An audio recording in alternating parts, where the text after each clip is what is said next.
6 November, Mark Klok Irfan Bahdim mewakili KNVB kunjungi Ambon. Mark Klok Irfan Haris Bahdim bersama perwakilan marketing akan mewakili tim nasional KNVB. Sekaligus akan menggelar 3 kegiatan saat kunjungan mereka pada tanggal 8 November 2021 di Kota Ambon. Demikian disampaikan Kepala Dinas Pemuda dan Olahraga Kota Ambon, Rizat Luhukai, saat memberikan keterangan pers kepada sejumlah wartawan di Balai Kota Ambon pada Rabu 3 November 2021. Ia menjelaskan, pada tanggal 6 November, maka dipastikan akan berkunjung ke Kota Ambon adalah Mark Klok dan Irfan Haris Bahdim. Kepastian ini disampaikan setelah adanya hasil koordinasi pemerintah Kota Ambon lewat Dinas Pemuda dan Olahraga Kota Ambon bersama-sama. Perwakilan media KNVB, perwakilan marketing KNVB terkait agenda kunjungan perwakilan tim KNVB di Kota Ambon.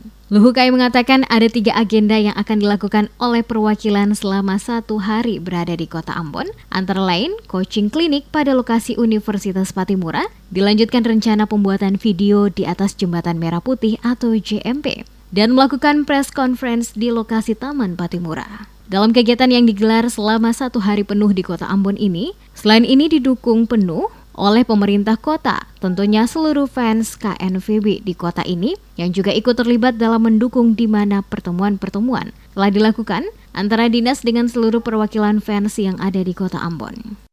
Sesuai dengan surat daripada marketingnya KNVB yang dikirimkan kepada Pak Wali Kota Ambon, pertama-tama kami menyampaikan hasil koordinasi kami terakhir dengan tim, ya, dari pihak KNVB juga.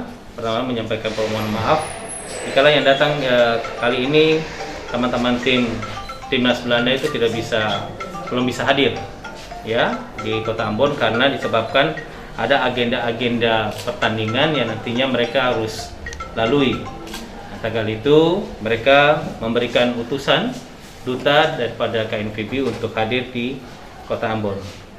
Lebih lanjut, Luhukai menambahkan, tim nasional KNVB asal Belanda belum dapat hadir di Kota Ambon karena disebabkan beberapa agenda pertandingan yang akan dilalui oleh tim Orange Belanda tersebut. Olehnya itu, walaupun tidak sempat hadir, KNVB memberikan utusan berupa duta mereka untuk menggiatkan kembali para fans yang ada di beberapa negara, termasuk Indonesia, di antaranya Kota Ambon.